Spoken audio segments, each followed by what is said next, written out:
ములుగు జిల్లా ఏటూరు నాగారం మండలం గోగుబెల్లి గ్రామంలో అకాల వర్షానికి ధాన్యం కొనుగోలు కేంద్రాన్ని ముంచేసిన ఊరు వాగు.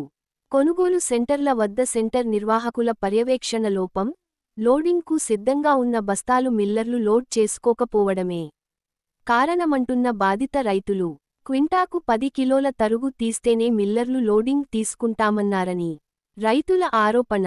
తెల్లవారితే మిల్లుకు వెళ్లే బస్తాలు కూడా వరదలో తడిసి ముద్దాయాయని ఆవేదన వ్యక్తం చేశారు. మాకు సావే శరణ్యం అని రైతులు లబోదిబోమంటున్నారు. గవర్నమెంట్ వెంటనే ఏదైనా పరిష్కారం చూడాలని కోరుకుంటున్నారు. పెట్టిన రైతులో ఉన్నాము. నేను 3 ఎకరాలు పెట్టిన, 1 లక్ష రూపాయలు అప్పు తెచ్చిన. కట్టుకునే టయానికి, పంట చేతికి వచ్చిన టయానికి ఏం లేకుండా మొత్తం కొట్టుకుపోయింది. మొత్తం నీళ్ళ పాలైంది.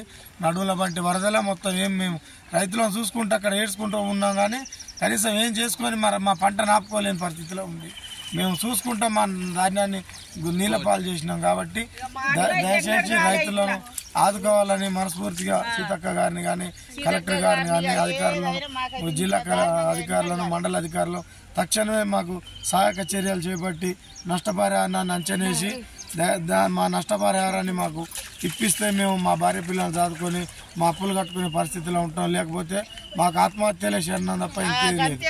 దయచేసి మమ్మల్ని ఆదుకోవాలని మేము మనస్ఫూర్తిగా జిల్లా యంత్రాంగాన్ని